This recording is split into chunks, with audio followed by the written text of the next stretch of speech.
Cool. What's up, everybody? Welcome back to another episode of the One More Rep podcast. I'm your host. My name is Joseph Percher. With me this time, my good friend Austin Brown, who's 4.5 weeks out.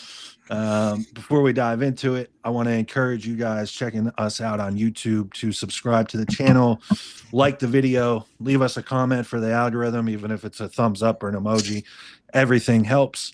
And if you ring the bell, you'll be notified every time I post a new video on the channel because I'm doing them multiple times a week now. Austin, how you doing, buddy? Pretty good, man. I'm just 4.5 weeks out, so it is what it is. Things are good, though. I'm really happy with everything. So it's just, it doesn't make it less hard if you're in a great spot, right? But we're there. It's 4.5 weeks, so. Yeah, we were talking before we started the recording, and just from the pictures that you shared on Instagram, there was like a huge visual jump for you this week. So knowing that, like with the timeline that you have, like we talked about, you're probably only a couple of pounds away from being as dug out as you want to be, and then you have all this time then to just kind of like refine the look, maybe have a couple days here and there where you bring food up and make training awesome for a couple days, and that can change the look too. So it's good, man. It's good to see you kind of in the driver's seat right now. When we got off the recording last week, it wasn't anything in terms of like you being available or engaged with the episode, but after the episode I was like, fuck, man, he must be feeling it, just because you were so engaged, but it just felt like you were so it was like all that you had left for the day, you know what I mean? I And we're remember recording feeling these later. Yeah, I felt exactly like that last week. I was like, after that, I was done. So yeah. And trust me, I remember what that's like going, I'm in the thick of an off season right now, but all of last year, pretty much I dieted and was putting these out. So I know it's not as silly as it sounds maybe to the listener, because we're just sitting here talking. It's not always the easiest thing to be like fully engaged and holding your side of a conversation for an hour. So I appreciate it. I appreciate you for sure, making man. the time for it. So kind of a more focused topic this week than what we've done in the past. I put a story post on my Instagram and asked for PED questions specifically. And of course that one, popped off more so than the other ones. So, so we'll dive right into it. I think this will be fun. Yeah. Everyone wants to know. Yeah, we got all the secrets, right?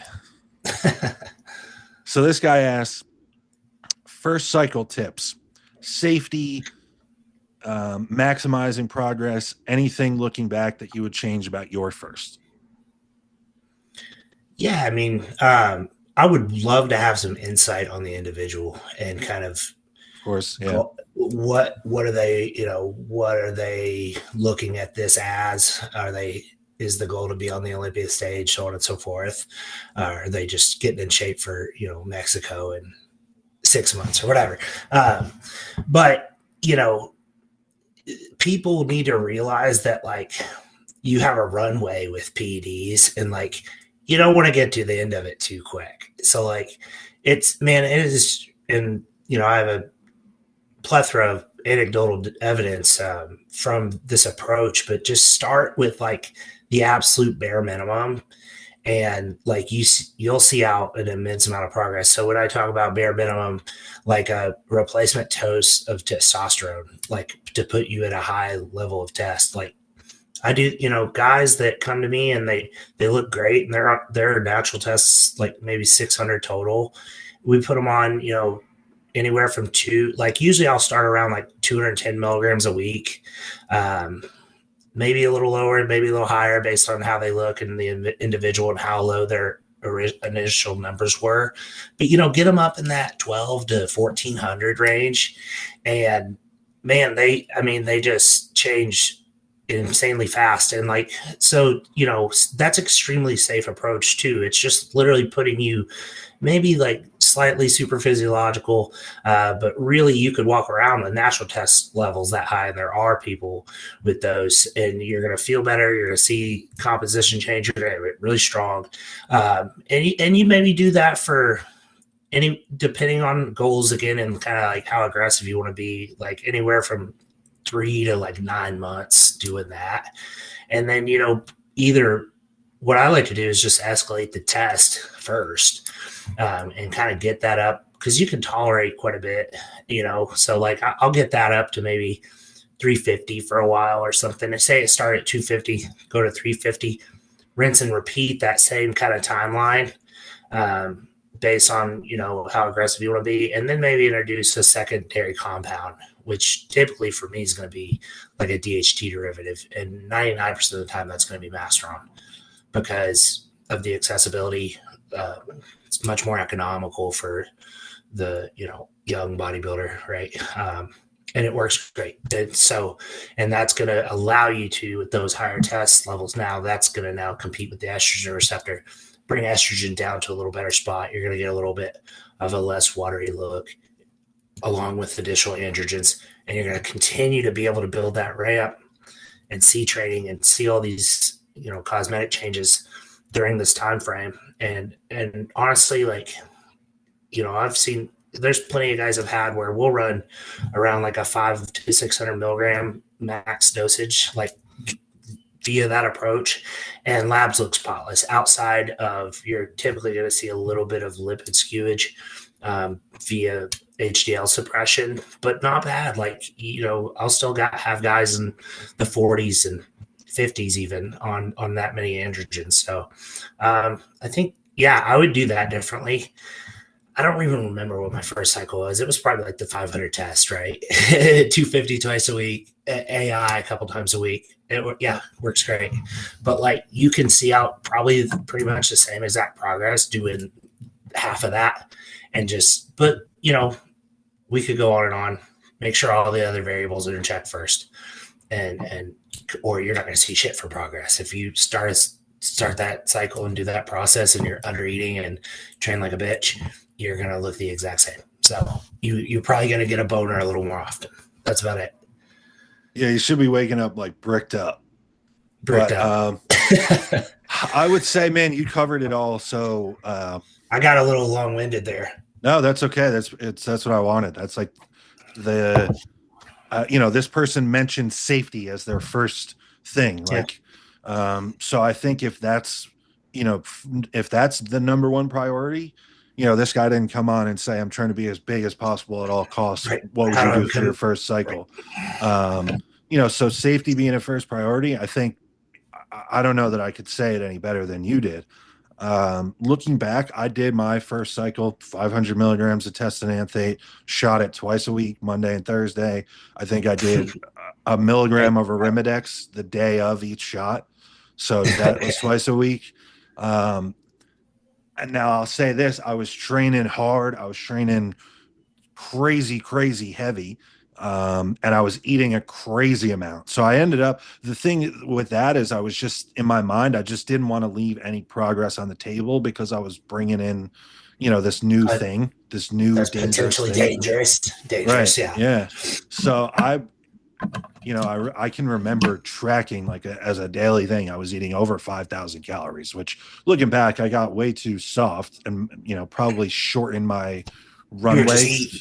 I was just eating a ton, dude. I was just eating a ton, and it wasn't the best. I was in college. I was broke, so it wasn't the best food sources, but I was hitting, 300 grams of protein, 600 grams of carbs, whatever, every day.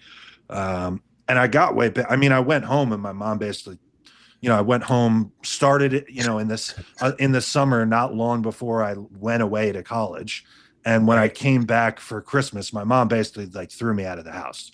Like I walked in and put my bag down, and my mom was like, "Get out! Like, whatever you're doing, you're not bringing that in here." Like, so it was noticeable. I was like crazy. I was soft, but I was probably 40 pounds up or something. You know what I mean? Like, were you eating like bullshit a lot, or were you keeping it pretty bodybuilder?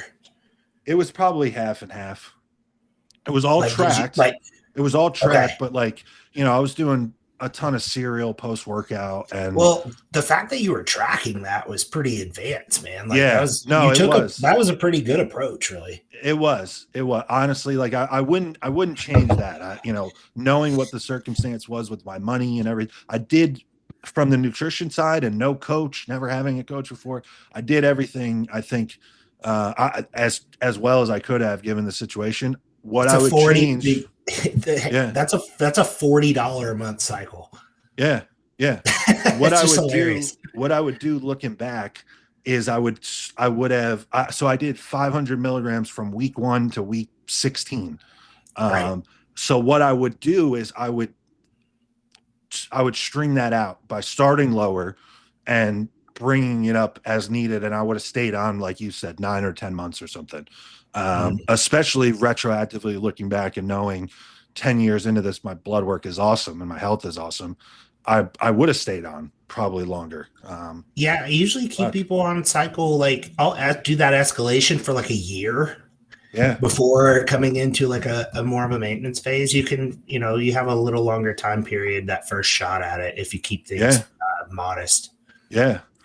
But just so I'm not like churning over the same things that you already repeated, I'll answer it as if this guy came on and was like, I want to be as big as possible.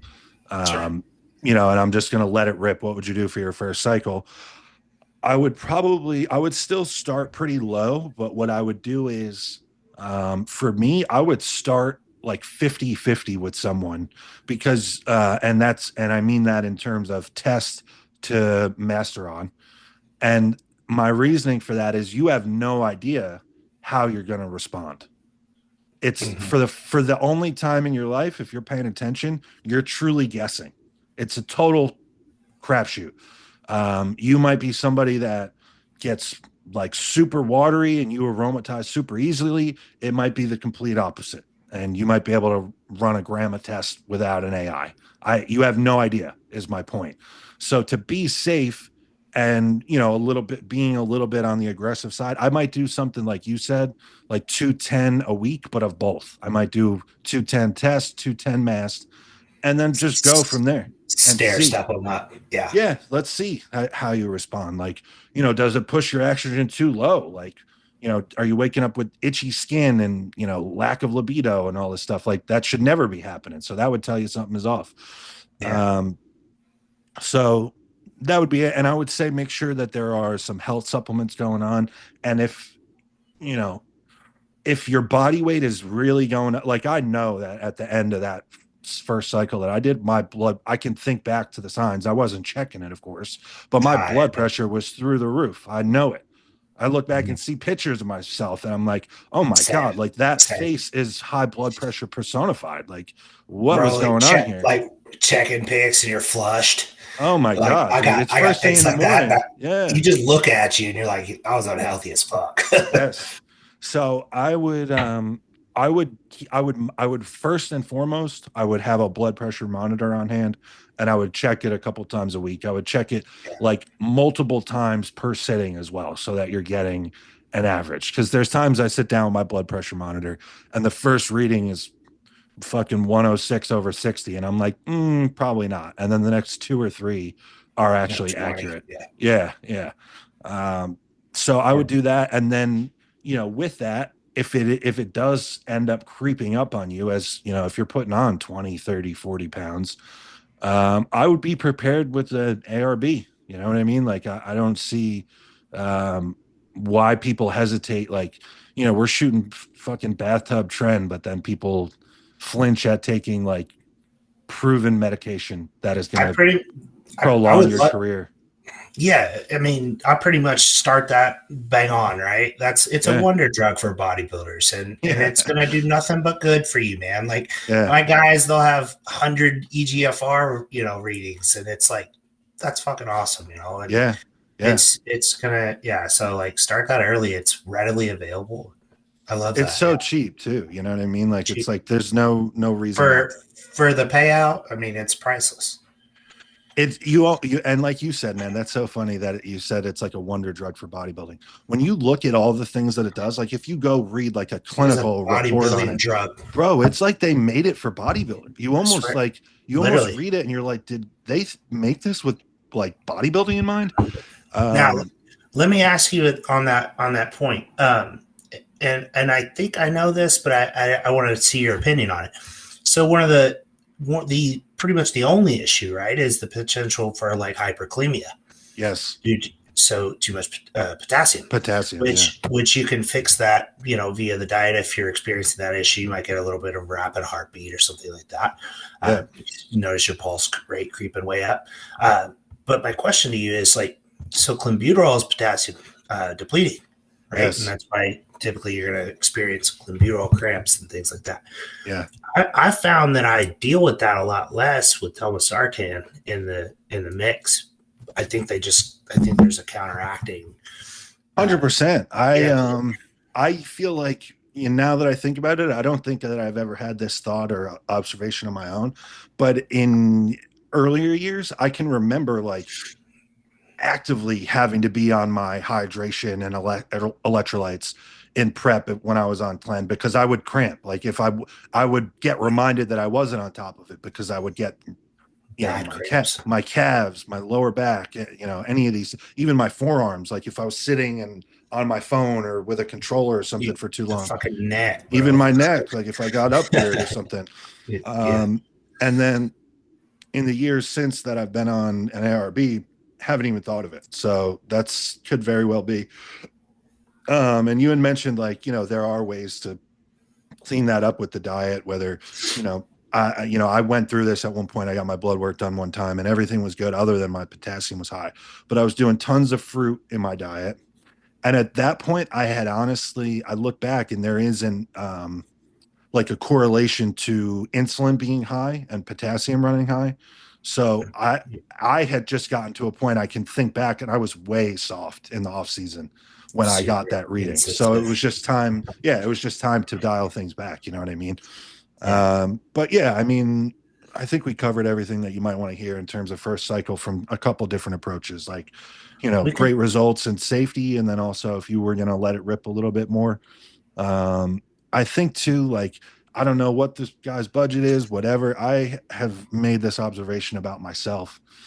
And I think that looking back, I couldn't afford it and I wasn't in a place to do this, but I would have, budget aside, if I could have or had the resources to do it, I probably would have got on growth a lot earlier than I did, because I think it would allow you to take less gear. 100%. It's one of the best early implementations, but due to your point, I typically don't go that route from an economical standpoint. I'm like, hey, right. It's not this is going to cost you $300 a month. And it's this 24-year-old. And they're like, how about $40 master? Right. No, it's totally not practical, but there are some, I mean, I have a client that's, I've had him since he was like mid-teen. He's probably 19 or 20 now. And since the time he was 18, he's worked his ass off and saved. He didn't go to school. He didn't get into debt. He's had a high paying job. And I've had him on growth because it's like, okay, like his cycles look like they're beginner cycles and he grows like a weed.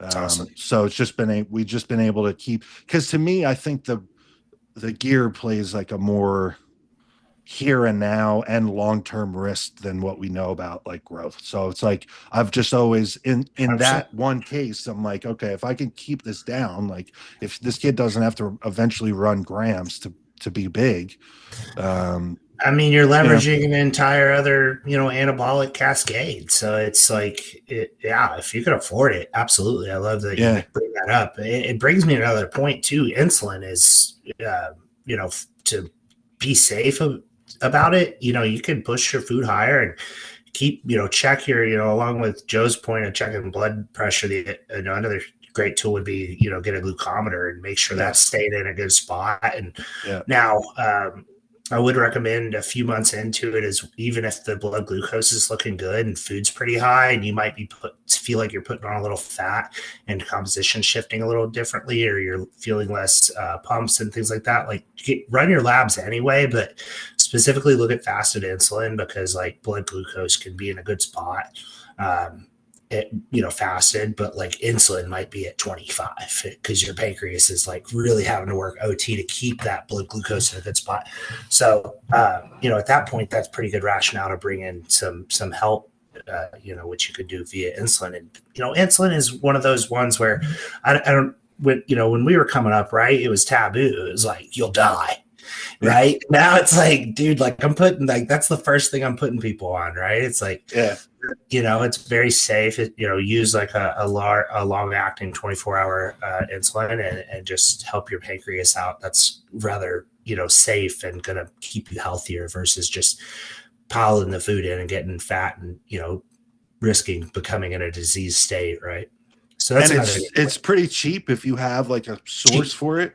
And it's super anabolic. I mean, I believe I remember seeing like an article or something at one point that insulin is actually the most anabolic hormone in the body. So I made that point on one of our earlier podcasts about like post-show. That's why you grow like a weed. Your insulin is in an incredible spot. Your pancreas is just dumping. And you grow fast. Like why, right? That's it.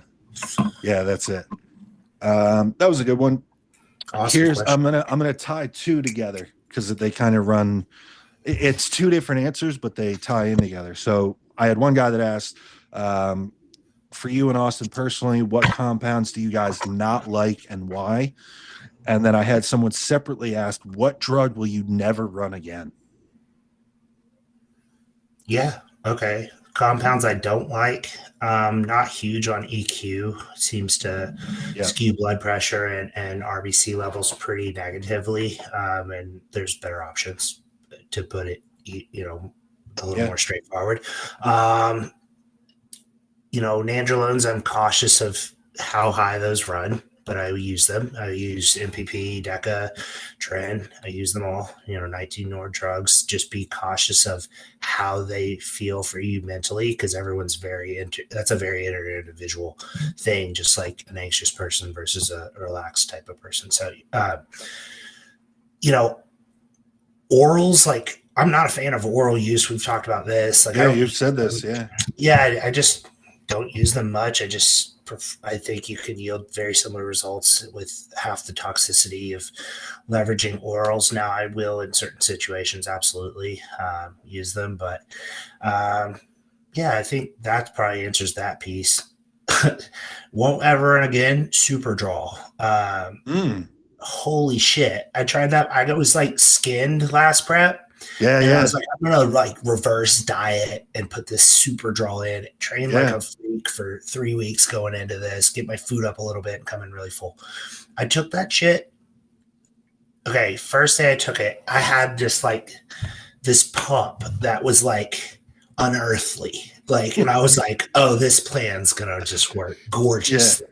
I felt like, dude, I have some pictures from that day and it was just like freaky pump. Like I felt crazy. And then like that day I started feeling like I had the flu basically.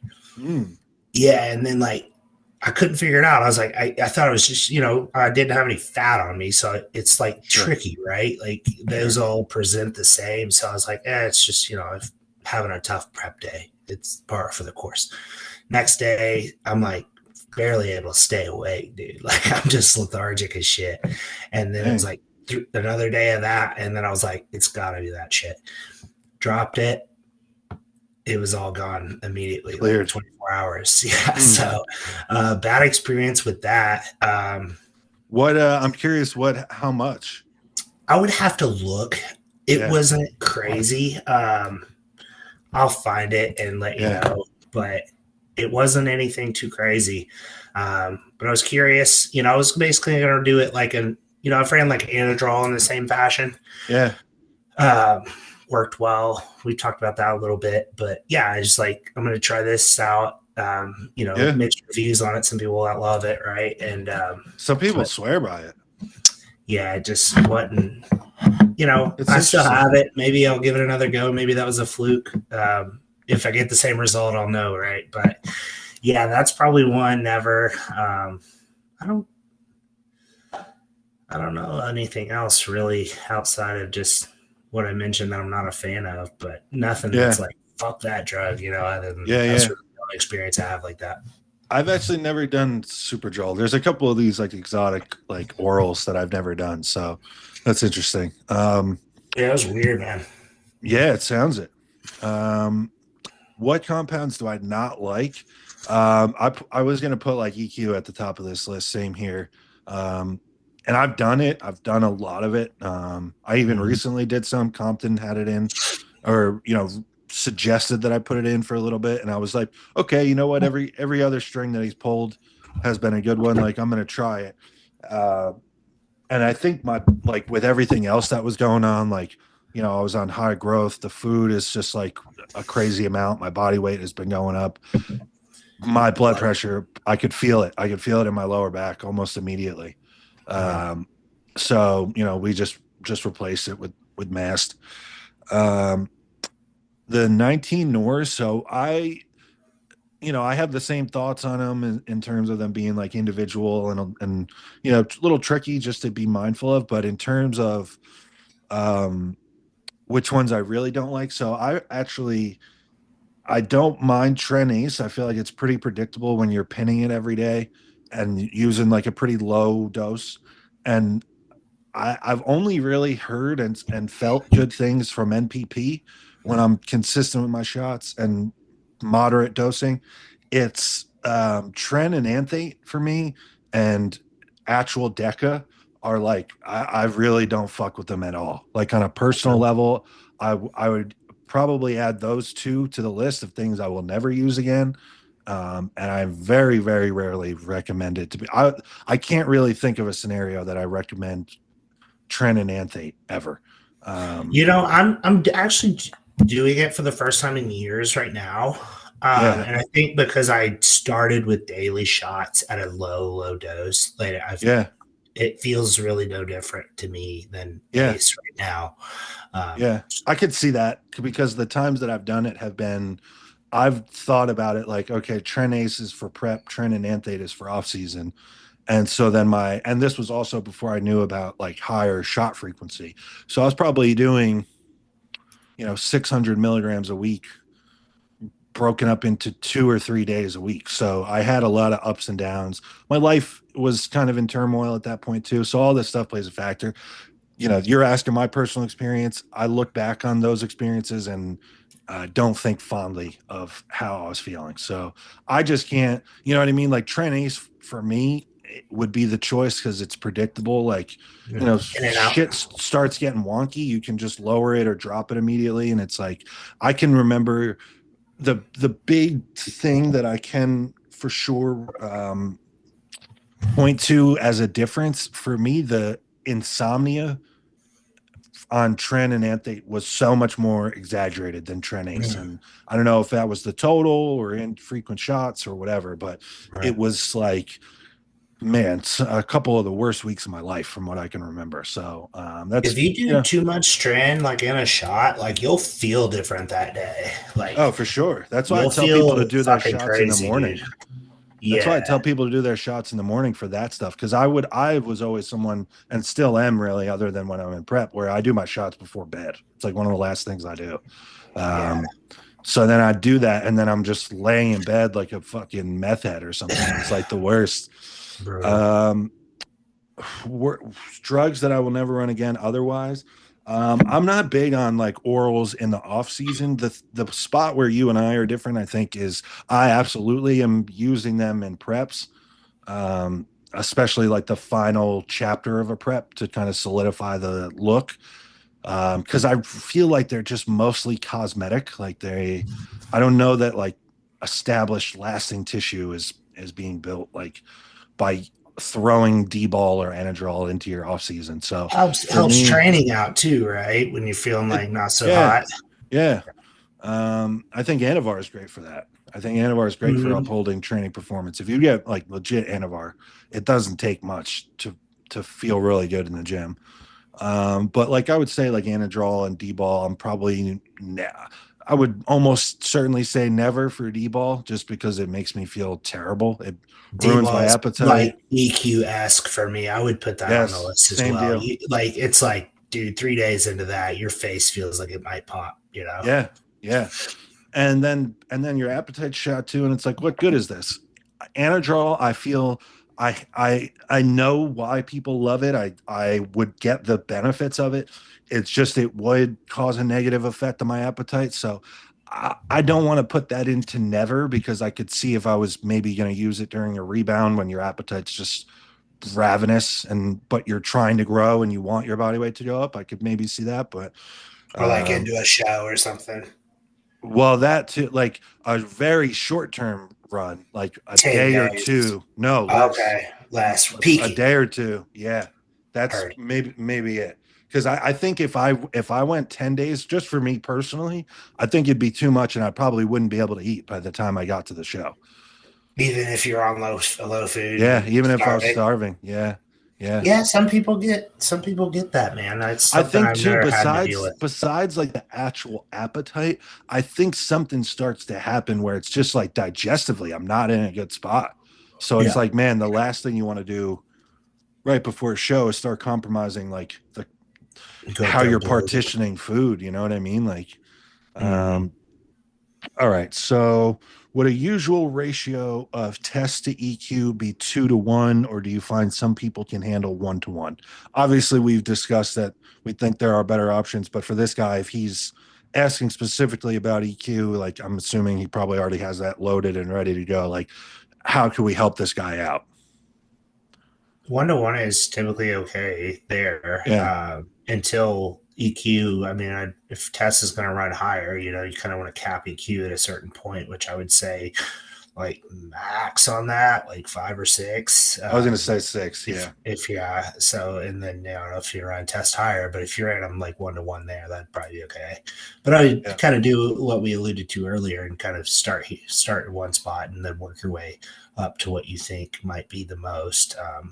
Especially if you're coming out of like ideally you'll be coming out of maybe a lower food state. You can leverage that insulin sensitivity that we keep talking about, coming out of that phase, and then a little bit of drugs, and then once that stalls, a little more, and so on and so forth.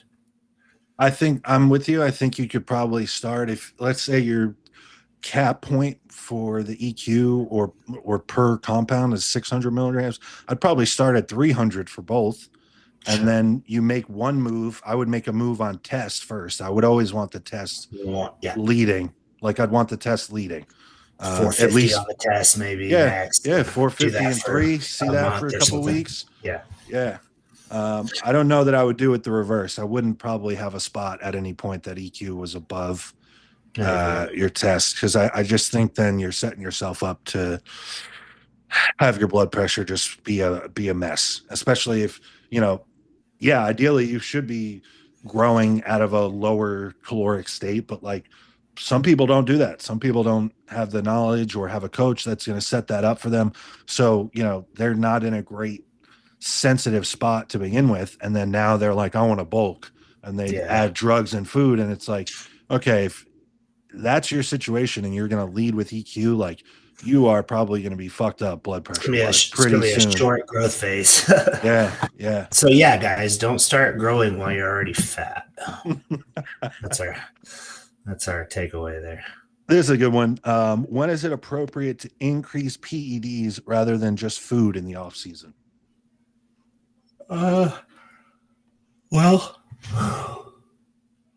excuse me. I would kind of have a pre-planned like ceiling dose, right?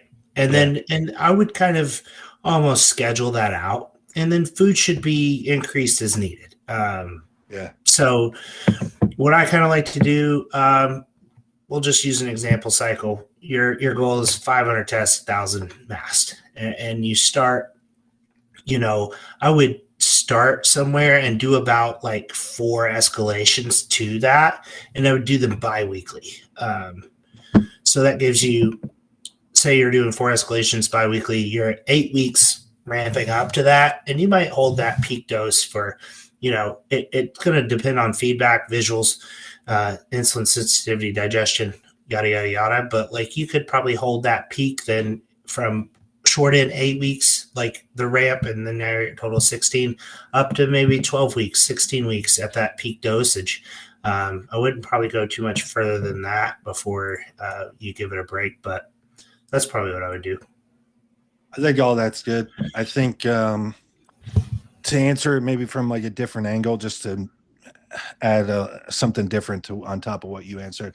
I think if you're asking this question, because this backstory, this is one of my clients, and he's kind of at this point where we've been increasing food. Drugs are already like fairly high for what he's used to. I Right. think in terms of like when or what are the markers for like, okay, I'm More using food. food. Okay, this is a marker. I'm using more drugs. I think so he's been in a spot where composition has like been awesome and his body weight's just flying up. We got him like I'll give him credit. He got himself for the most part very lean. He brought me Mhm. in to the end of a diet where I helped him kind of cap it off, and then we reversed it together. And man, he's put on 20, 25 or 30 pounds of body weight and like Pretty still clean. has line and no, like hard, like glutes and hamstrings Yeah, all you hard. could be hard that heavier. Yeah, that's awesome, man. Good shit. Um, so like from that perspective, I've mostly just continued to put more food in because Okay. for me, like off-season gear increases, other than what you had talked about, where it's a good idea to have like scheduled caps. You don't want to just be winging it. Um, but in terms of like the timing of deploying them, I use composition mostly. Okay. Of course, training performance is a no-brainer. Like if you're stalled, it could be time for PDs, but also there's going to be some other questions that I ask. If your training performance has stalled, there's probably a break in the chain somewhere else, more so Yeah. than just needing more drugs. Because Yeah. for me, I don't know, but like I don't ever have that problem. Like when I hear people like talk to me about training performance stalls, like I just haven't really ever experienced. Like when my numbers are supposed to go up, they go up. They go up every workout.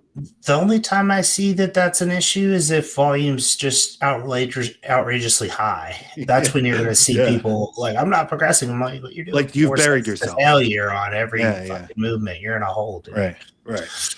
Um, but so then when like okay, like we know that training's in a good spot, digestion, all these other things are in a good spot, but then the composition has just started to slide and you're not partitioning that food amount. I don't want to bring food back down now. So one way to kind of continue to hold it or maintain that same composition on like the elevated food amount is to bring the drugs up. So Sure. that's kind of my main marker. Of course, it's a bigger conversation, but um, long story short, and especially like having a little backstory behind this Yeah. question, Yeah. We that's probably have my a little bit different approach with the food scaling too. Like I keep it pretty lean typically. Like I don't add food unless like I'm seeing that weight's not moving up enough as I want. Like yeah, if it moves up, I'm gonna leave food there versus saying, yeah. all right, more. Like I don't know if you like that. So in this particular Caffeine. example, like or even I would equate what he did. He didn't end up competing, but it was pretty similar to him bringing me in at like 6 weeks out from show, and we got him pretty much to stage conditioning and then Yeah. reversed it. So in that position, like I am aggressive. Like unless you give me a reason not to, the food's gonna go up. If you're And starving, like if that yeah, feedback's there and composition looks dope, I'm with you on yeah, that. I do that. I'll do that as well. yeah. Now, like you know, let's use the place that I'm currently in as a bodybuilder as a client example. Like deep in the off season, like food's been high for a long time, body weight's the highest that it's ever been, yada yada. I'm slower with the food, like because Yes. I'm not so convinced that your partitioning is like on Right. fire. You know what I Right. mean? Like post show, post like really hard diet, fuck it, man. Like Yeah. I would rather push too much on somebody and make sure that I squeeze as much progress as possible out of them. Especially like you said, like, this guy that I'm talking about is a machine with his training. He doesn't do cheat meals. Like his training is on point all the time. Like his sleep is good. He prioritizes sleep and reducing stress in his lifestyle. Like he lives this shit from every Hell yeah. angle. Love that. So pretty much every time I'm looking at it, like this guy has like earned the right to eat more food. Like And you he's know he's what's three going pounds in up. is He's three yeah, pounds you up. His training is fucking off the charts in terms of like beating the logbook. And like, damn, he nearly looks leaner than he did last week. Like I'm right. adding It's to it. going. Yep. Yeah. No, I like that. And you know that what you're prescribing is what's going in. There's not Oh, these 100%. random foods that are slapping on bad weight, Not going with in. this guy. Not, Well, it's rare. It's a rare thing as a coach to have like a robot workhorse like that. I yeah, probably, yeah, if I have 40 something guys right now, I probably only have five of them. But yeah, the guy that asked this question, he knows who he is, and he's one of them for sure. Like it's yeah. like inputting a spreadsheet. Like, So it depends on the individual too, and like how on yeah. point are And you? you have to know that person. Like sometimes you have to kind of sift through the lines as well and say like, if you really follow this diet, like you should not be 3.5 pounds up just in the middle of an off season. Like, what's going on, man? Did you go out a couple times to eat or what? Like, Yeah. what's going on What are here? we doing? Um, all right, I think we'll do one more and then we'll wrap it. Yeah. Let me see. Why would someone run Masteron and Prima Bowling together? It doesn't seem like a great idea. I'll do this sometimes for the simple fact of I think anecdotally I do experience a bit of a different response, and everybody responds a little better to different drugs. Like to me, I had a little bit more of what felt like an anabolic effect from Primo slightly. Yeah. I did seem to grow better and performance was better. But it is twice as expensive typically. And it's like, is it that much better? So, can kind of hedge that price, get the best, the benefits from both. Masteron does tend for me to be more suppressive on estrogen as well. So, Yes. like, maybe not run that as high and then bring Primo in with it. Which Primo, interestingly for me, was suppressive on estrogen, but not estrone. Mm. So like E3, Yeah. and that got really high, and it like Mm. I did actually have some like estrogenic side effects from that, which was What interesting. were they? Like some gyno, Oh, okay. Right on. which I Interesting. was surprised about. It was really Yeah. interesting. I was like, Yeah. okay, I couldn't quite figure that out, but that's going to be very individual. So I think, Yeah. I think it's worth doing them one at a time and then, or doing master on solo and then mixing it with Primo, see if you get a different result, feeling wise. Now that's a little bit difficult to track because like as we go in bodybuilding, we should become better bodybuilders and more accurate, and our training improves, blah, blah, blah. So maybe you're just a better bodybuilder at that point. Maybe that was my situation too. But that's just my experience with it, kind of why I do utilize that approach from time to time with people. If they've done a solo mass cycle or run, then maybe the next time I will mix the two or even run primo solo if they're comfortable with doing that, financially.